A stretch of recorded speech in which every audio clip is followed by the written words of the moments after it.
Les Congos dans les Léopards n'étaient pas favorables. Donc tout le monde disait que la victoire devait être pour les Portugais. Mais une surprise est arrivée aujourd'hui. Nous avons tenu les Portugais en échec.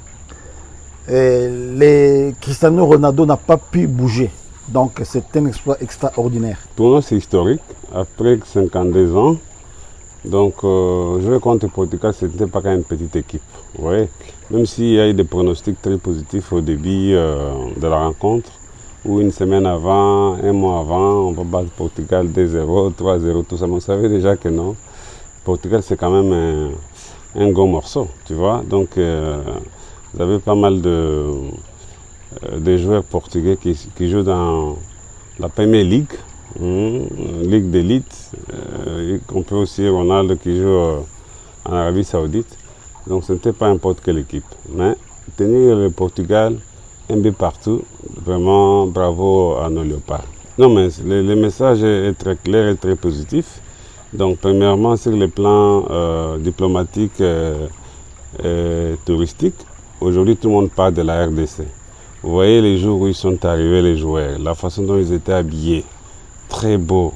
Ici toutes les chaînes américaines ont parlé de ça. C'est déjà un point très important. Mon voisin m'a dit un jour, il me dit, mais Alexis, je vous ai vu à la télé, tout ça, mais c'est quelle équipe? Moi, je dis Congo. Ah, tu es du Congo? Moi, je dis, c'est quel Congo?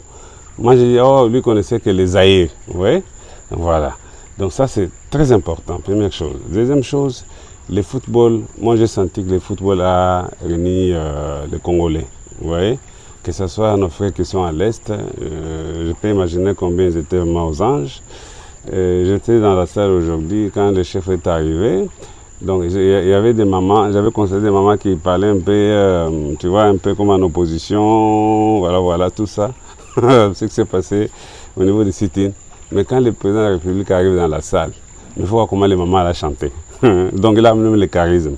Donc n'oublie pas que la présence du chef de l'État à ces matchs a joué aussi un rôle très important. Donc les enfants jouaient, ils regardent dans la tribune d'honneur, ils voient que lui-même était là, tout ça. Ça joue un rôle important. Mais les Congolais, il faut voir ceux qui sont venus partout, Dallas, Washington, Chicago, partout. Malheureusement, ils n'ont pas pu avoir accès aux billets puisque les stades étaient quand même rouges. Hein. Rouge, c'est-à-dire que la plupart étaient des supporters portugais, on comprend bien. Mais c'était une fierté pour notre pays. Sur le plan marketing, ça booste l'image de notre pays. Aujourd'hui, tout le monde parle du Congo, tout le monde parle de la RDC. C'est vraiment très très positif et ça prouve aussi que non, nous allons emporter beaucoup sur l'image du pays, voire même sur l'image politique aussi, puisque le foot marche avec la politique. Donc quand la politique marche bien, le foot aussi marche bien.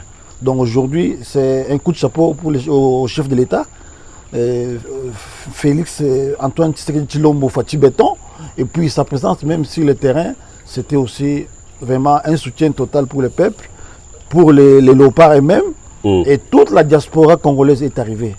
Moi, je viens de Dallas, il y en a qui viennent d'Atlanta, il y en a qui viennent de Houston, Houston c'est ici, il y en a qui viennent de New York, un peu partout, voire même ceux qui viennent de l'Europe.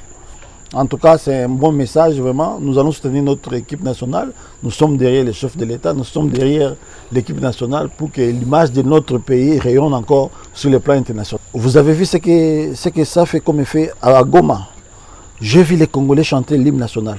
C'est un message qu'ils envoient à l'ennemi, les M23 et les Rwandais qui ont pris notre territoire. Ils ont chanté Debout Congolais après la victoire. Donc, bon, disons, pour nous, c'est la victoire. Oui. Puisque tenir en échec les Portugais, ce n'est pas n'importe quel pays quand même. Donc, c'est une victoire qui va donner l'unité nationale. Puisque sur le plan, donc, le foot n'a pas de couleur. Ça veut dire tout le monde, même ceux qui sont contre les chefs de l'État, ils se sont réjouis aujourd'hui. Donc, c'est positif. Oui, absolument. Le football rassemble tout le monde. Ça, c'est pas vraiment un point à négliger. Et comme l'honorable vient de le dire, si même dans les territoires agressés ou occupés, donc tout le monde était derrière les léopards. ça donne un message très fort. Donc, mais qu'on ne se limite pas là. Donc, on a fait un but partout, c'est bien. Je vois tout le monde est vraiment aux anges. Mais 1-1, donc nous avons un point. Donc, nous avons de la chance pour jouer contre la deuxième équipe qui n'est pas plus forte que le Portugal, donc la Colombie. Je pense que les jeunes aujourd'hui, là, ils sont très confidents. Ils peuvent aller plus loin. Ils peuvent aller plus loin. Donc l'unité nationale reste notre souhait. On ne dit pas que le pays est divisé, mais le pays est agressé. Voilà. Donc je pense que vraiment c'est celui-là. On est agressé. Mais je pense qu'avec cette victoire, ça va renforcer quand même le nationalisme à tous les niveaux, sur tous les plans, sur tous les territoires nationaux. Donc avec les DG, donc à la fin de la journée, la RDC sera toujours victorieuse. Ah non, non, non. Vous savez, les Congo, nous sommes un grand pays et combien de populations? On ne peut pas donner les billets à tout le monde. Vous avez vu aujourd'hui, les stades étaient pleins de Portugais. Ce n'est pas l'État portugais qui a payé les billets. Nous devons enlever cette idée-là. Nous devons nous prendre en charge nous-mêmes d'abord, aider aussi notre pays. Donc chaque Congolais qui a la conscience, nous sommes venus. D'ailleurs, je salue l'initiative des conseillers Alexis. Il a aidé beaucoup de gens à participer dans les matchs. Il a payé, il a donné les billets. Il y a beaucoup d'hommes politiques, d'hommes d'affaires aussi qui ont fait cette initiative d'acheter les billets. Donc, il ne fallait pas se m'attendre les billets de l'Union Sacrée. Bon, je ne crois pas qu'il y en avait, je ne connais pas. Je ne peux pas dire qu'il y avait des billets de l'Union Sacrée. Ça, c'est peut-être le langage des opposants qui n'ont pas d'argument, juste pour saboter ou bien pour saper l'image de nos voyants léopards. Mais sinon, le foot est apolitique. Les gens doivent comprendre qu'il s'agit d'une organisation qui ne dépend pas ni des partis politiques ni des gouvernements. Les billets, c'est une organisation exceptionnelle de la FIFA. Oui, mais je salue quand même, ça il faut quand même reconnaître, qu'il y a une bonne organisation en dehors de tout ce qu'on appelle l'externalities, tout ce qui est variable en dehors de billets, tout ça là. Notre ambassade, à la place de notre ambassadrice, Yvette Kapinga, a joué un rôle aussi important au niveau de l'organisation. Je l'ai vu, elle est venue une semaine avant, elle a rencontré la communauté, elle l'a sensibilisée. Je l'ai vu dans l'église chez Joël Austin, avec des Congolais derrière. Elle a organisé des manifestations avec toutes les femmes, les leaders. Et après, il y a eu une grande rencontre des pasteurs de Texas qui sont venus, elle a parlé. Donc, en tout cas, je salue beaucoup son leadership.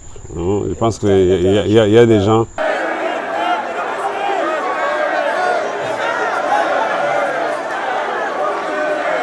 Non, les gens n'ont pas compris. L'ambassade n'a pas les droits, n'a pas accès aux billets. C'est la FECOFA.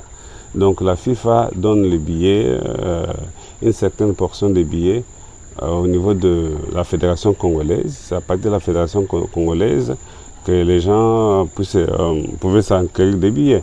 Par exemple, ce qui s'est passé dans la salle, moi je pense que c'est un problème un malentendu. Vous voyez, c'est un malentendu. Il fallait peut-être demander à FECOFA, mais les gens oublient qu'il y avait à peu près 6 000 billets qui avaient été achetés, mais quand il y a eu cette histoire de l'embargo américain pour que les Congolais ne viennent pas, tout ça, la FECOFA aurait demandé à FIFA de rembourser plus de 6 000 billets. Tu as remarqué que dans les stades, si tu étais dans les stades, il y avait aussi pas mal de sièges vides. Vous voyez, c'est pas l'ambassade. Donc, elle a fait ce qu'elle pouvait.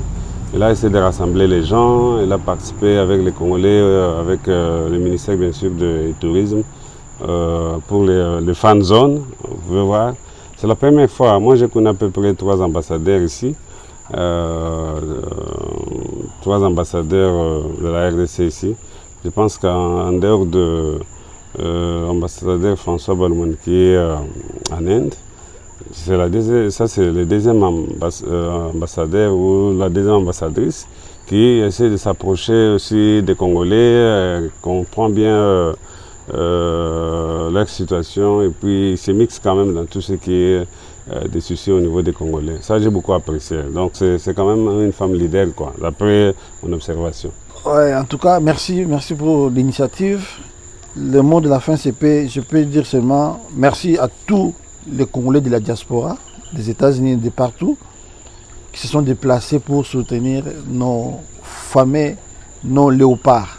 Merci au chef de l'État aussi, puisqu'il a, malgré les multiples préoccupations qu'il a, il a pu laisser pour venir soutenir les léopards. Puisque là, aujourd'hui, nous sommes là pour les léopards.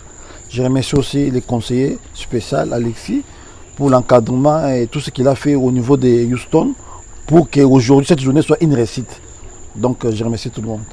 Oui, pour le président de la République, comme je disais, cela entre dans notre histoire. Il arrive au pouvoir, faire qualifier les léopards à la Coupe du Monde, ce n'était pas une petite chose. Ouais. Il faut quand même reconnaître que le rôle du président, il faut saluer aussi les efforts du ministre des Sports. Les gens peuvent dire ce qu'ils peuvent dire, mais on a quand même un ministre des Sports qui a joué aussi un rôle important derrière l'équipe. Tu vois, c'est un travail d'équipe. Vous avez les leaderships stratégiques au niveau des chefs de l'État.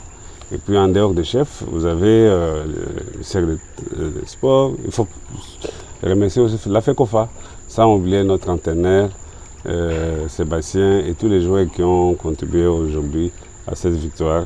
En tout cas, chapeau.